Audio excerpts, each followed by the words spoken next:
Hello and welcome to a review of Surviving Mars by Haemimont Games and published by Paradox Interactive. So Surviving Mars is a Mars colonization game. So it's basically a colony survival game with a bit of a city builder thrown in there. And it's been taking over my life for last couple of weeks or so.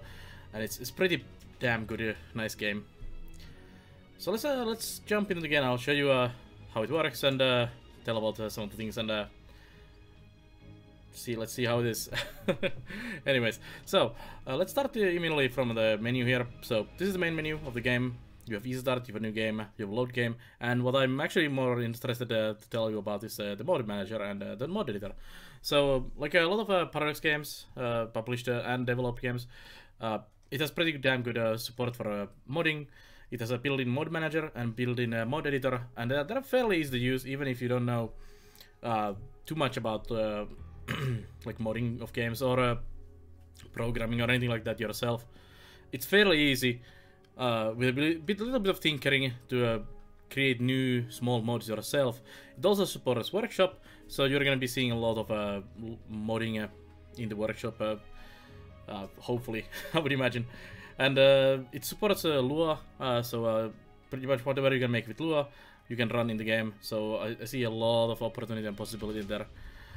For all kinds of fun mods, and they even include some documentation and example mods, how to make mods. So they've made modding this game quite easy and very comfortable, which is a big plus. But let's jump into the new game and I'll show you how we start the run and how this game plays out. So as you start out here, you have 4 options which affect your playthrough quite a lot. So you have a mission sponsor, so you can choose which basically nation or corporation or what you want to have as your mission sponsor. So for example, here's International Mars Mission, which is the basically almost like recommended for first time player. So it's almost like a tutorial difficulty. Then you have like a USA, China, India, Europe, etc. Space-Y, not SpaceX of course. Church of the New Ark, so all your colonists are religious. Paradox Interactive. If you sign up with the Paradox account, you get an additional mission sponsor. These are also fairly moddable. You can add new mission sponsors fairly easily. There's, for example, as one of the example mods, there's an Idiocracy mission sponsor where all the colonists will be idiots. So these are moddable as well, and I expect to see more of these from the DLCs and expansions as the game gets developed down the line. And each of these give you different bonuses. So it says there's starting rockets, so how many rockets you can have, or how many rockets you have at the beginning of the run, because you can buy more. And having more is of course more convenient because you can just send them back and forth into Mars and back to Earth. For example, if you play Paradox here or Church of the New Ark, they only have 1 rocket, so you need to bring people in there, bring materials in there, take it back and forth instead of just parking like few rockets in there with like a Mars mission and then refueling them later on. You have your starting funding, which is actually quite a big thing that affects the difficulty, because if you have money you can throw into the problems. It's always gonna be very helpful. You have a research per soul, so this game goes basically in souls, so basically days, even though it's kind of fudged time.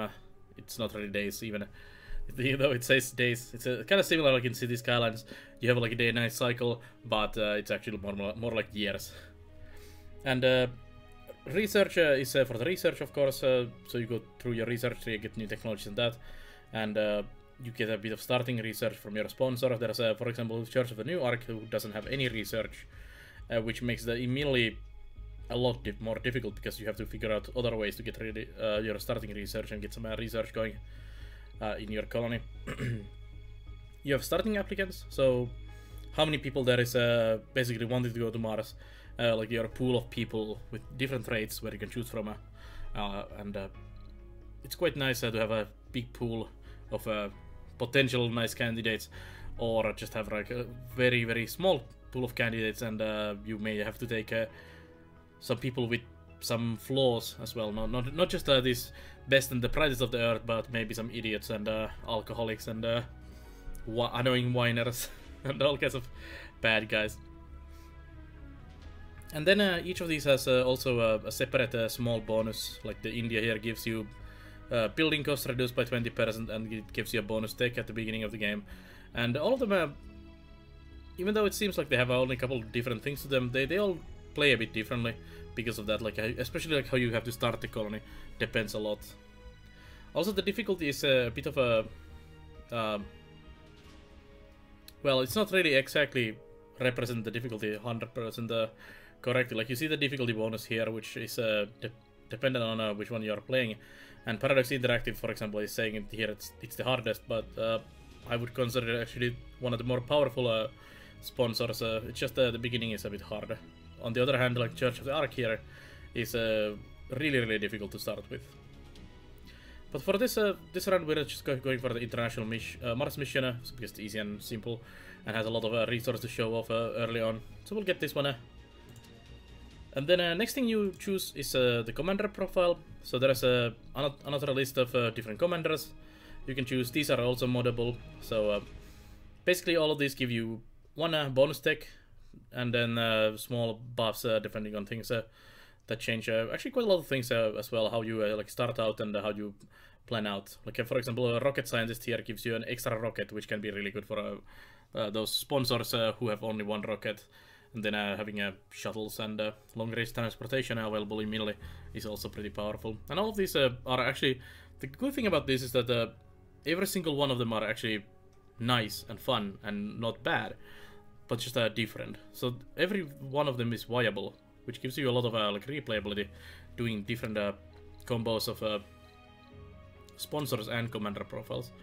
But for this one, we don't really care. I'll just go for rocket scientist. Although we have already a million rockets, so maybe not. We'll do... let's do oligarch. And then your company logo, which is just a logo. We go for don't panic. It's just a visual thing on your rockets and etc. So it's just your company logo, basically. And then mysteries. So this is one of the big things about this game. They have 9 mysteries in the game, which are from easy to normal to hard. And... you can choose one of them as you start a run. You can go for random one, or you can go for none if you want a more sandbox experience. So this is basically the storyline you play through your in your colony or on your run of this colony. And each of them has quite many steps, and they are kind of depending on length and when they kick in and have like different conditions. But all the ones I've tried so far, which is more than half of them, or seen more than half of them. I've actually also probably seen most of them, actually. I watched, not only played this game a lot myself, I also watched a lot of people who played it as well, because it's such a damn good game. And they're all really fun, and they really shake the gameplay, and it like gives this soul to your game. Like a lot of other like colonization games or space games or 4X games have this kind of bit of a problem that they feel kind of soulless.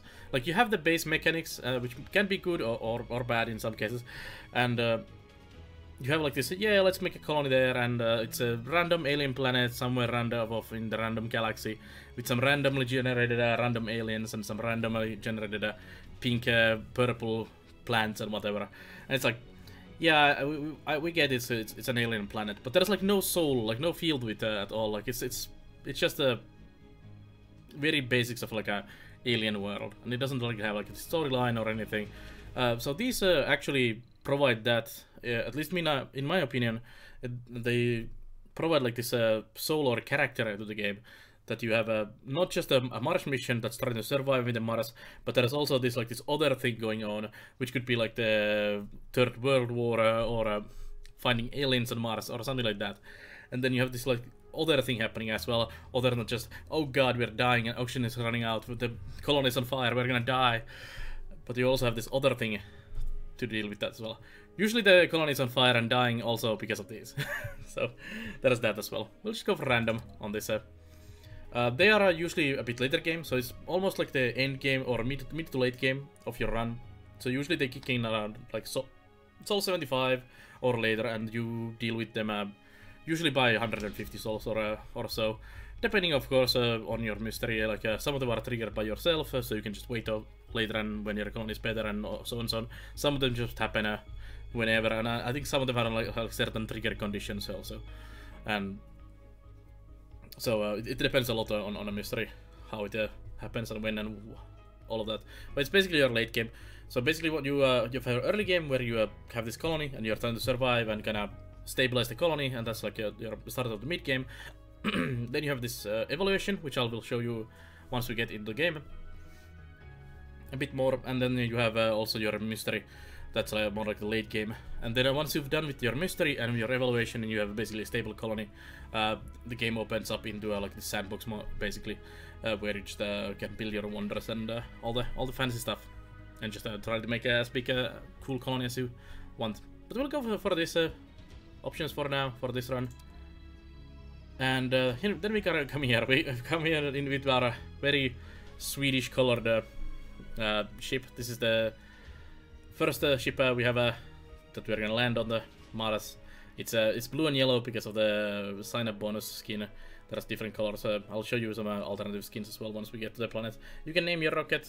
You have a cargo capacity, and you have your funding here. And you can choose your initial loadout. There's prefab buildings for drone hubs, moisture evaporators, fuel refineries, some Stirling generators, which are basically power generators, and then a machine and basically factories that you can make just from the prefabs, and you don't need to research and you don't need the materials. You just bring them basically from Earth as is.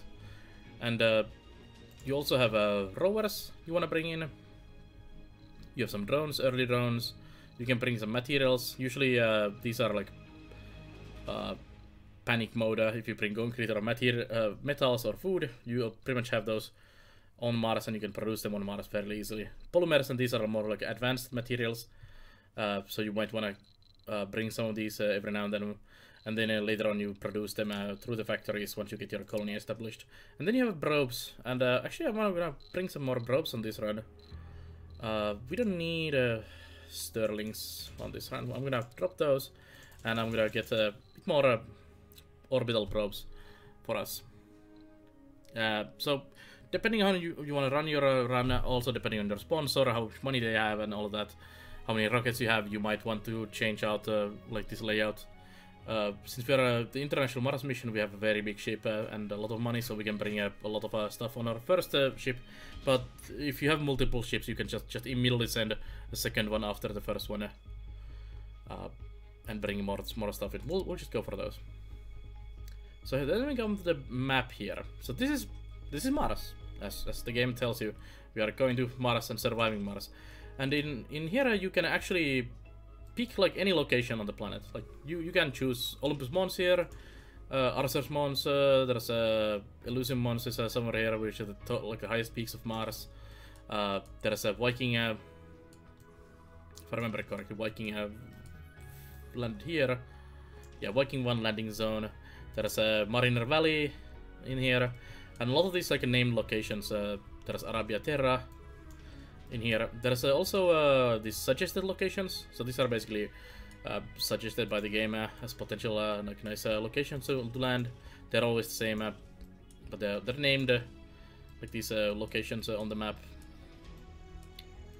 And depending on the location, so you have your place name, which might be just colony.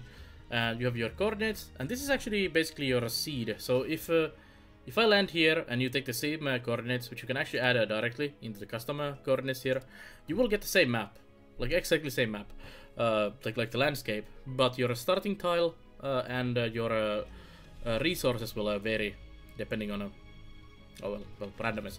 But at least the landscape will be the same. Also the resources and threats are always the same, and the mean temperature and the topography, well, the map topography is the same based on the coordinates. So average altitude also has some things that affect stuff. For example, wind turbines work better on higher elevations. So if you go for Olympus Mons here, for example, which is the highest peak of Mars, just almost 20 kilometers on that point, your wind turbines are gonna be perfect. And then you see resources. So there's metals, which is just metals and rare metals. and they're used for, as it tells, the tooltip import building materials, and then rare metals are for money and also for electronics. Concrete, building material for the domes and houses and stuff like that, and then water is kind of important for human life usually. Then you have threats. These are basically disasters of the game. So you have dust devils, which are basically like small like tornadoes going around on the map, and then you have dust storms, which are these big dust storms that sweep the whole map, and they affect like your solar panels. Some of the buildings don't work during dust storms, and so on. There's also different versions of the both dust events. There's a great dust storm, which is this even stronger dust storm, and then there's the electrostatic versions of them. So you get some electricity in the air and lighting as well, which is fun, which can turn off your buildings and drain your batteries. And then you have meteors. So meteors are bombarding your map. There's just random meteors dropping here and there every now and then, and there's just like a meteor storms that hit the bigger area and just bombard for days sometimes. And meteors are really cool because they actually drop some metals and polymers, and also researchable anomalies, which is really cool. So actually meteors can be really nice and handy as well, if you can just survive until you get some kind of defense against them. And then you have cold waves. So cold waves, especially on the like North Pole here, you get a lot of cold waves, which basically freezes the whole map, and you have to heat your things because your water tanks freeze, all your buildings freeze, etc., and power consumption goes up during one of those. But let's just pop a nice location. Let's see, is one of these is nice for us? I will go here, like a Marga Tifera Alpha. Good pronunciation. So there's a bit of meteors here, but very little of other things. But we have good resources, so it's a good easy start. So we'll just go here. And here we go. Mars is calling us. So there's a lot of like setup options as you start to run. From the map, from the sponsor, from the mission leader, just your loadout. And here we are. So this is the initial map you see. Just checking quickly that we have a nice radio station. So this game actually has a different radio station which you can listen to. Kind of like in City Skylines, you have different options. They have this like announcer that talks about some random stuff every now and then different music depending on the radio. But we'll go with the Surviving Mars radio for now. So this is your map here, and as I said, one of the tiles. This is our starting tile, basically, is already scanned, so you see what's in there, and you need to scan these. So normally you can just click on these, and it will queue up like scanning, and we'll start scanning these. I'm currently on pause, so it doesn't actually scan anything. But you can also bring in and in your rockets some orbital probes, and especially getting early on orbital probes is nice, so you know kind of determine where we should land our first rocket, so that it has resources and everything. So you can mouse over like this area, and you see there's a high chance that this sector contains concretes and metals, which sometimes is kind of bollocks, but it's also a good indication that, yeah, there might be some in there. So what we want to find initially is metal. So we have actually a sector scanned here already, which tells us there is almost 4,000 concrete, and there's some surface metal, which is nice. But let's just scan a few areas here more. So we found metal in there, so there's a metal deposit there we're gonna get. There's concretes in there, and these are anomalies, which I'll tell you more about in a second. So we want to find water, which we did. Usually these craters have water, so there is like a landscape that you can like kind of expect things to be in, like in a crater. Like this crater will very likely have water as well. If I click here, it didn't, but it could have had. But it's very common for them to have water in the craters. It actually had rare metals here, so the one we can sell and etc. And let's just scan this area a bit more. There's more surface water there, and there we go. So that's our initial scans. So based on like your initial scan here, got some anomalies to find as well. You have to decide like where you drop your rocket. So we can go actually look a bit closer. That's a bit too close. What do we have here? So there's concrete here and a concrete there. It's a regular rich terrain that we can process into concrete. There's our anomalies there. There's some of the surface metal there that we can use to initial building, and then we have our metals in there. The water is kind of far away though in both of these, but that's fine. We'll get that. So we want to be close to the concrete because concrete is very important early on, but we also want the water fairly close. So I think we'll just grab our rocket from here, and you can drop it wherever you want. You can also rotate it around, as you can see. And the blue area around it is the drone range for the rockets.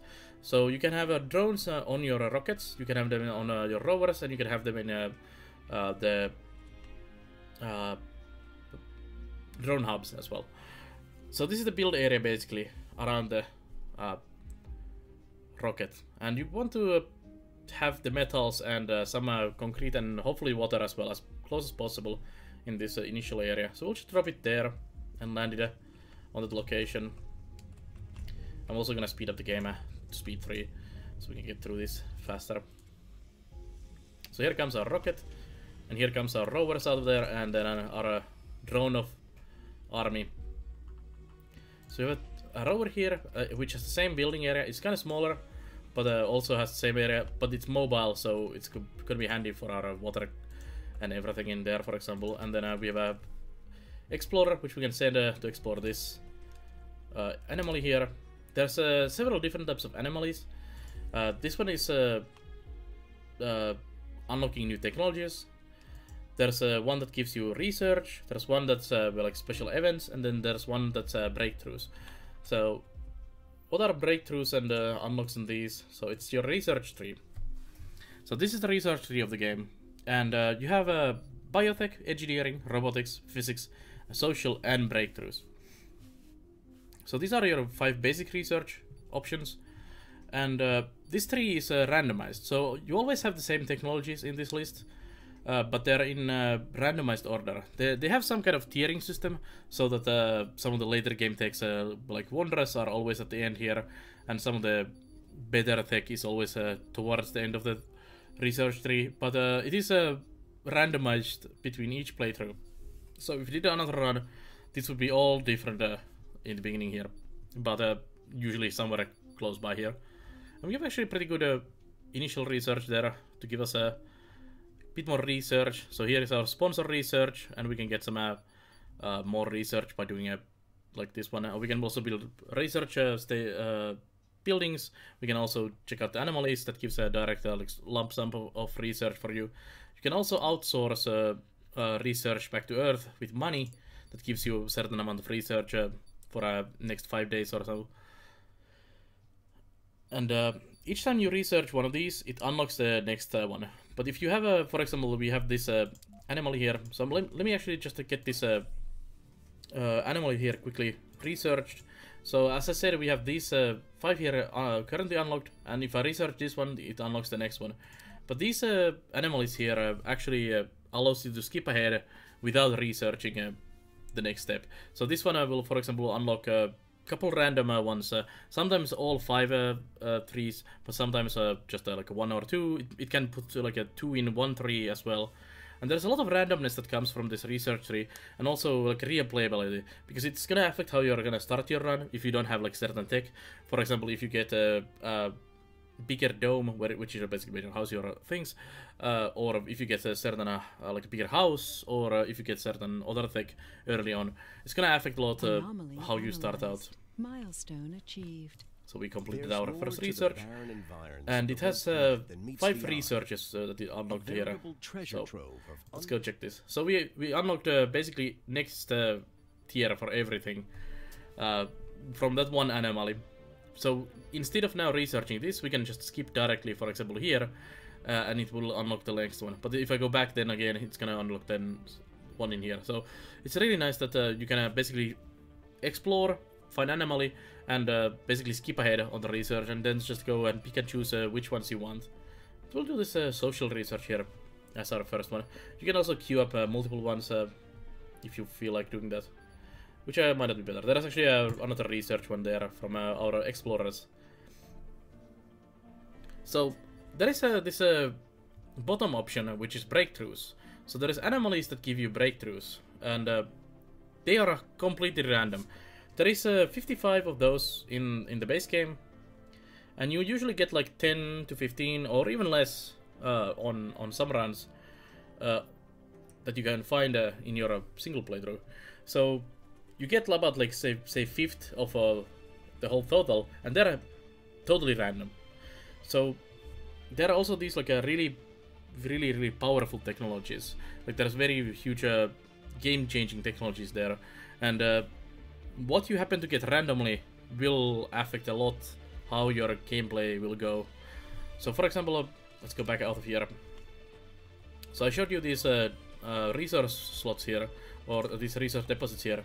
So normally you have to go and build a dome next to them because you need workers. So let's do some basic building. So this is the building menu.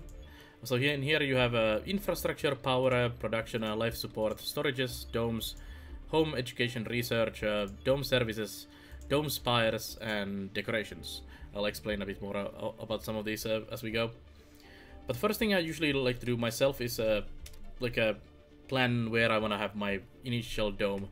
And since there is this metal here and we want to mine some metal, and that requires an extractor that's manned by, well, humans and not just automatically running, we need to have a dome near it. So here's our basic dome, and the same way as the drone buildings, so drone hubs, rockets and rovers have range, domes also have a range. So this is the range where your colonists who live inside the dome can work. So let's just plop that here so that the metal is here in the range, so they can now work this deposit when this dome gets built. I'm gonna pause the dome for now though, because we don't want to use all the resources to get that built. And then we have these production buildings like the sorry, not the concrete, but like the metal extractor, which we would drop here, and then people would come and work from here to there. And there's a technology, for example, like a breakthrough that I was talking about. So there's a breakthrough that removes the need for workers in an extractor, which instantly changes your gameplay, because normally you have to have domes next to your deposits, but now once you just automate them with an AI, you can just make, for example, well, we don't have, actually here, where we have this, we could just drop one of these metal extractors here, bit of power, and then just transport the goods out of there without having to build a dome there, which is much bigger effort to get like a whole dome going in that location. So they can change the gameplay. That's just one example, and there's 55 of them, and all of them are very, well, let's say most of them are fairly powerful. Some of them are not that powerful, but anyways, a lot of them are very, very game changing in that way. And they make multiple runs really fun, like the randomization between the map, the resources, the mystery also, you choose between runs, mission sponsor, the leader, and then breakthroughs and randomness of the research tree itself as well. Just adds to this a lot of replayability through different choices and different randomness. That can be sometimes frustrating and sometimes it's really nice. So we'll send this rover to continue researching that, and let's get some building going. It's been a quite a long video already, and we haven't even built anything. This is such an awesome game that you just want to talk about it and show all the things. So first things first, you need is a drone hub. Usually, you can also use your rover, but we'll build a drone hub here. So just plop it in the middle, in there, and let my drones work there. You're gonna need some power, so we want to get some solar panels early on up and running. So we'll just queue up a few solars. I misplaced this one. Let's do like six large solar panels here. So this is your power production. There is wind turbines and stirring generators as well. There is fusion power later on, and there's alternative power methods as you progress through the game. But you start out with wind, solars, and stirring generators. Stirring generators just churn out power, but they are very expensive to build. But they're also the most reliable power early on. Anomaly analyzed. There's more to the and here we got another couple unlocks done. We'll get that rover back. So we have power, almost. These are drones that are mining this surface metal here, putting it into the storage and dragging it there. And eventually we'll have to run this. But early on you can just use these surface deposits. That's why we wanted it out those early on. You also have your transport, which you can use to gather like these surface deposits. So if there's any we see like here, we can just send our transport to collect that and then drop it into our stockpile, which we could actually get a couple running here. So let's just do a couple of universal depots like here. You can also do specialized depots for your materials if you feel like. I like actually doing it normally like this very structured separate stockpiles for everything, but for this run I'll just have them pile up materials over there. So once you have your power up, the next thing you need is concrete. Concrete is basically your basic construction material for everything, and we'll get that going here. So these are regolith deposits, and you can see on the right side there's available resources when you move it around. We'll just get that. Well, good enough. That 400, I think I may have misplaced the tiny bit there, but it's okay. It's just to show you guys the game. So we'll get a power cable there as well. And he's just mining the metal there. And I'm holding my vehicles there on the power cable because they actually recharge. They have a battery. They don't have solar panels or anything, but they recharge from the power cables. Drones recharge at your hubs or you're from a rover or the ship. So here we go. We got the concrete making. We should also probably set up that scanning here.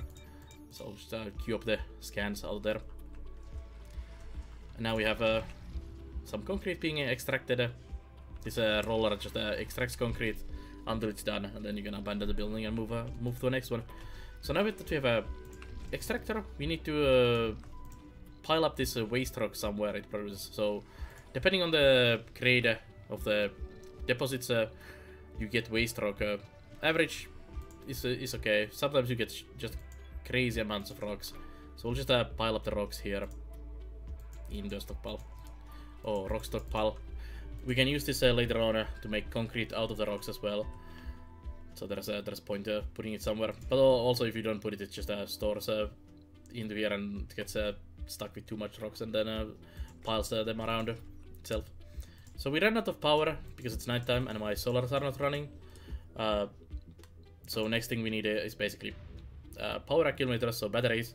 They cost the polymers and concrete, so that's why we made the concrete building first.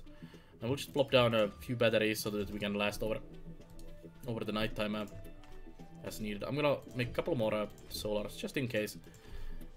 Solars only use metal for building and maintenance, so they're a very cheap and easy method. Your wind turbines need concrete and machine parts, which is a more advanced material or advanced resource. And then Sterlings, they just run and they need a polymer to supply. So you want to start out with solars. There is a small and big one. I usually like to just make the big ones, but the small ones also serve purpose in certain cases. So the next thing, basically, after you get the concrete making, you get your solar panels and you get your batteries, is getting water. And water was pretty far away on this one. So we'll have to send our rover here with the drones. We'll just send it all the way in here. There's some handy metal in there. So let's get a water extractor built here. And we'll just wait for a rover to arrive with the drones. And I think we also want one of these. We don't actually have a drone hub, so we'll have to run with this. So actually, that's a good time to show. So in here, you can buy new rockets. So we can spend money to buy new rockets, but we have available rockets. So we're actually going to send a cargo rocket. And I'm actually going to just buy a couple drone hubs to make this easier. And I don't think I need anything else. Just make sure I don't have fuel refinery as well. We'll send those in here. So we can start making fuel and get the ships back to Earth and then go back and forth. So we arrived here and we need concrete and we need machine parts, which means we have to use our transport to grab those in here from here. So we'll get the machine parts and then some concrete. And a bit more concrete. I think it was 5 concrete, so I think we need steal each one of these there, and then we just drive the materials up here. So it was actually not metals we needed at all, but that's fine. But this is also creating immediately a problem for us, since this long distance transportation is kind of annoying with the transport. There's shuttles that do it automatically because they fly around from between depots and deliver materials. So you usually want resources that are early or like close to each other, so you don't have to do this long range transportation of goods, and especially when you need to start repairing things and all of that, it gets kind of annoying. Just moving this bit down. So we have oh, I'm missing one concrete. Okay, I'll just get you the concrete then. As I said, transporting it's annoying. That's why the one of the mission leaders, that's what I'm trying to find, is nice because it has the shuttles research early on, so you can build shuttles and do long range transportation early on. Is really good. Which we actually did not take, so we have our archaeology as our first research. So the technology we got from our leader is actually here already quite deep, and it's the archaeology, one of the spire buildings. So you can have in the middle of the spire, this the dome, you can have like this big spire building. Let's go.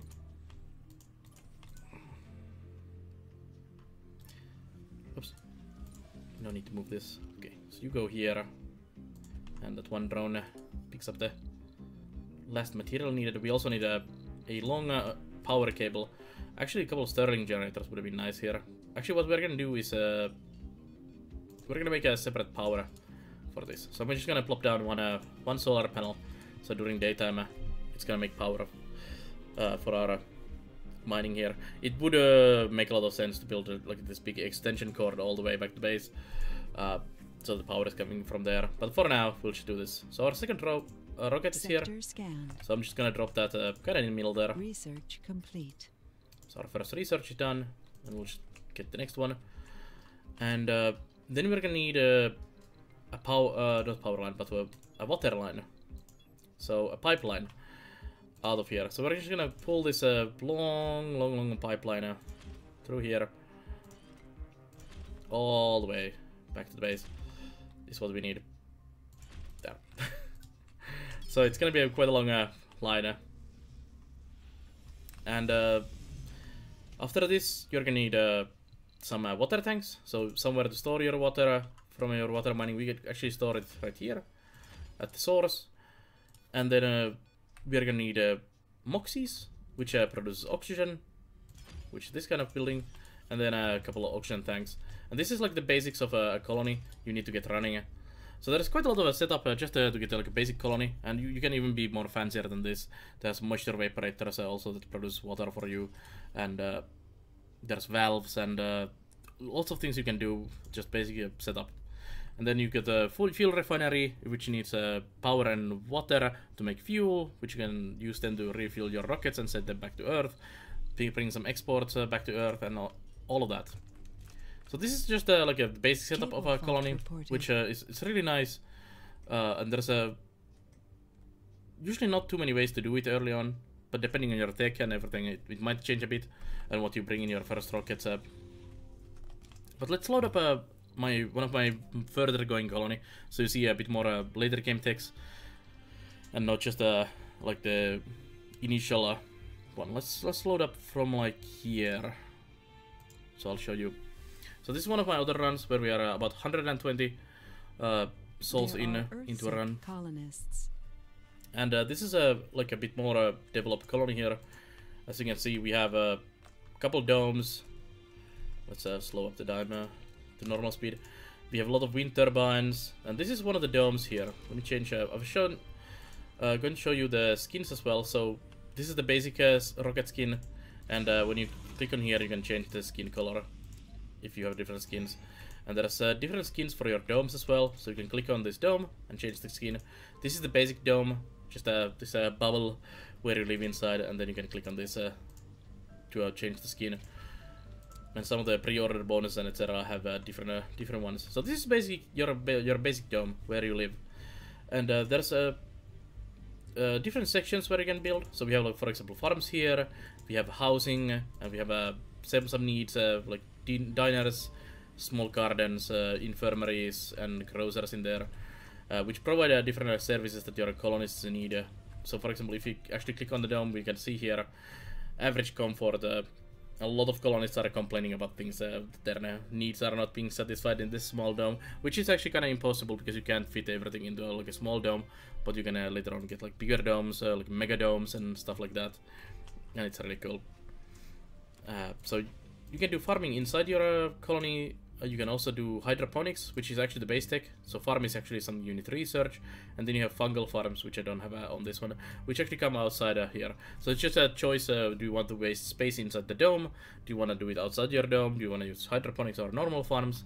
There's a lot of like options you can do it there. One of the biggest complaints I have about the game is that the colonists can't really work or they can't use the other domes. So they live in one dome and they need all the basic services they need, like food and infirmaries and etc. in each dome.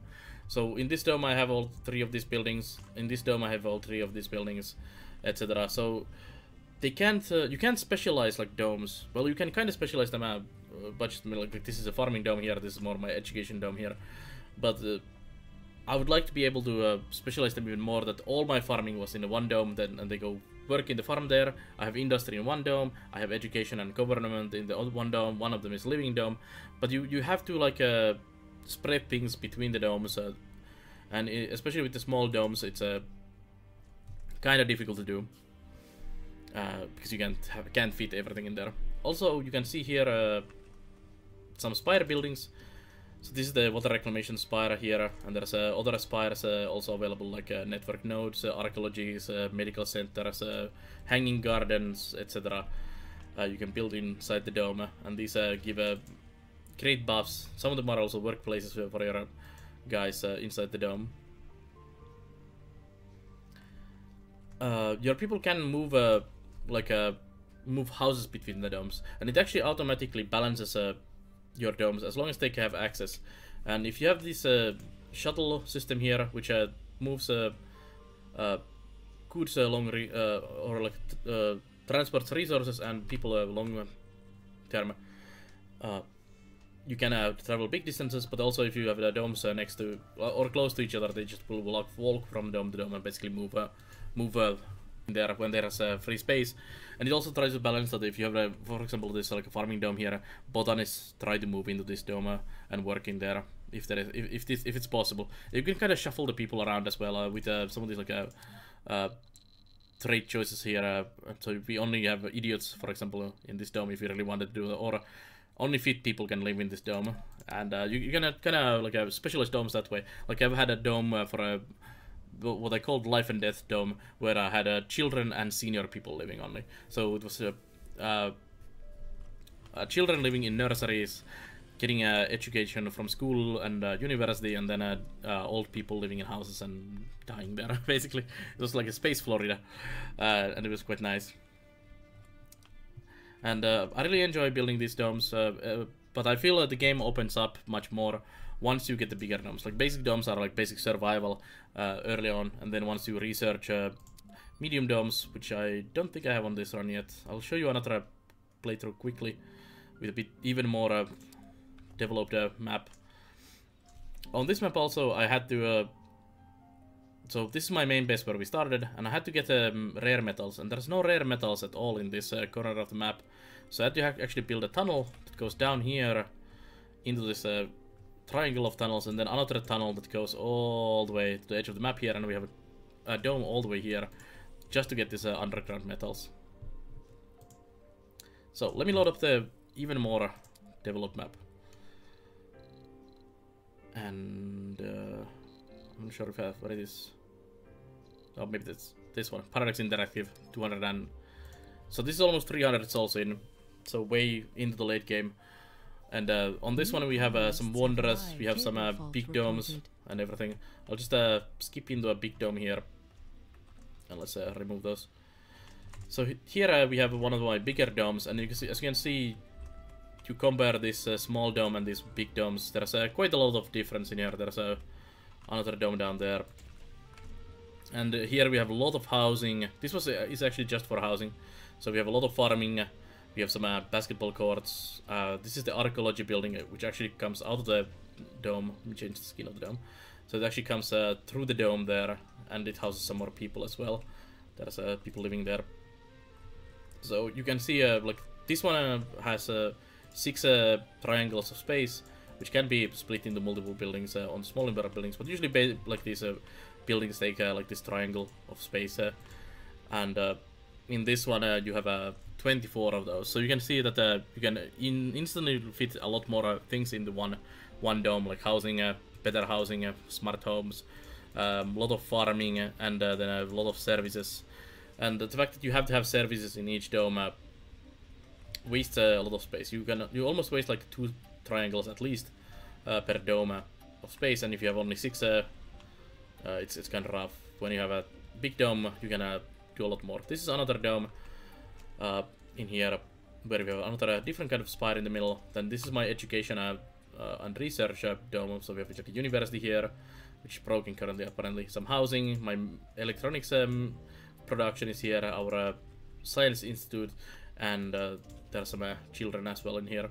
So you can specialize these bigger domes much better because you have space and you're gonna pile up things into there. But yeah, that is basically surviving Mars. So it's a space Mars colonization game, and it's a damn good game. And I've already talked about it almost 50 minutes in this review because there's just so much to do. It's what a lot of these other survival colonization Mars solo colony games have tried to do, and this does it pretty well. It's not perfect though. There's a few there's pathfinding issues with your rovers. There's a pathfinding issue with your people. The drones are kind of dumb sometimes. There's UI issues because the game is releasing on a console as well, and I feel a lot of the UI funkiness comes from the fact that it has to work with a controller, for example.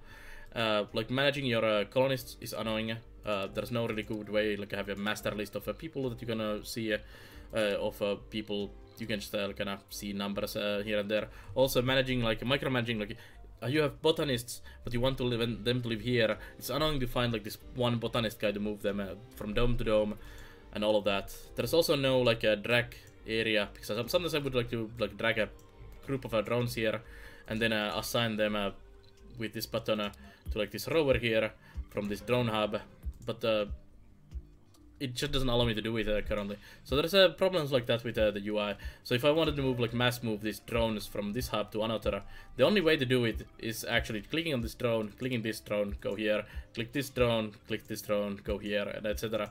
So there's this kind of small issues with the UI and usability of the game that really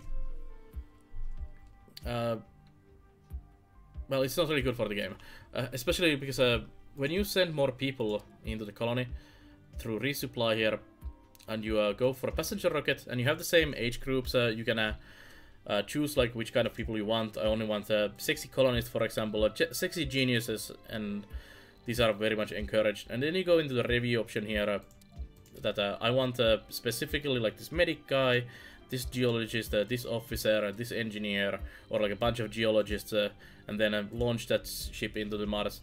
And once you land the rocket into here, they just run into closest free housing, and then they're basically lost. Especially like in a big colony where you have already like say, a couple hundred people. It's like, well, they are somewhere in there, and hopefully they are working in where you want them to be working, and in the most preferable specialized location. Like they have a specialization for work. I hope they go for work in the farms and not in the bar, for example, this botanist guy. And there's like no good way to control that, and it's one of the like worst parts of the game. Like it's hard to manage your colonists in that way, and it kind of hurts the game a bit. Like I stopped pretty much caring. At first I was like, okay, I'm gonna get 6 botanists, I'm gonna put them there. It actually does affect early on, because you have like a very small, just one dome or something, and then you choose people.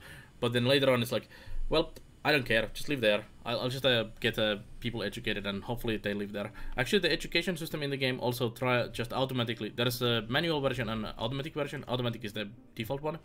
So the university here, and it automatically tries to fill in like what you are missing in your colony, and just teaches them. So it actually, and then when they get educated, they will try to move into the dome where they are needed, basically. So it tries to kind of autofill it for you as well. But when you like to micromanage and do things yourself, it's a bit annoying. But yeah, if you like surviving surviving Mars, if you like survival kind of colony builder games, say Banished but in Mars with some sci-fi throw in there, I can highly recommend this game. Like I played it since last Tuesday. I've sank in 72 hours or more already into the game. Make it 75 actually. So it's a damn good game. It's a damn nice game with a lot of modability options, a lot of potential for future DLCs, expansions, and all of that. And it's just very well made. And there hasn't really been, there's just like the small nitpicking, like the UI, about the UI and all of that, that would be nicer. But in like the core of the game, it's very well made, and it's really fun. Of course, there's quite a lot of repeating in there, because well, you basically need all your basic needs. You need water, you need your power, you need your concrete making, all of that. It's basically always the same. So when you start a colony, it's kind of doing the same thing again, but once you get going, once you get your research going with these randomized things, you get your random breakthroughs, which I have actually crapped on this run, and how they change your gameplay. It evolves from there, and then once you start doing your mystery, your evaluation, which I was actually going to show you, it just starts fairly same, depending on your mission sponsor. You have different starting conditions, and then evolves from there as you go onward. And it's really nice, and there's a lot of replayability. Like, even though I've done already several runs, or quite many runs of the game, played it for 72 hours, I've done maybe half of the mysteries, seen maybe the rest not fully. There's a lot of hours to draw from there, and then try out different mission sponsor combinations with different breakthroughs, different mission leaders and all of that. And it's really fun to try out the different stuff. So evaluation, what I've been talking about here for a few times already, is this setting. So you get evaluation mission that's always by 100 souls. So you have 100 days to complete it, and there's different options like research 40 techs, get 30 anomalies, have 200 colonists, have 80 Martian-born people, and so on and so on. And that's like your like a mid-game goal, to see if your colony is successful with your mission sponsors or whoever's standards. So you need to do that by that. And then the mystery is basically the continuation of the end game from there. Oh, so that's basically it. But anyways, as I said, Surviving Mars is a damn good game. If you like survival, colony builders, Banished, Planet Base, Sol Zero, any of these other like colony building survival type of games, I can highly recommend Surviving Mars to anyone. But yeah, that's my not so quick review of the Surviving Mars. So thank you for watching this feature-length review of this awesome game. And if you like this review, check out the other reviews, let's plays, and everything else on the YouTube channel, and check out the live stream on nar.tv or twitch.tv/Pelner, where I've been playing this quite a long time already, and I will be playing more, and also a lot of other building strategy management games and other games every now and then. And I'll see you guys next time, so thank you for watching, and bye bye.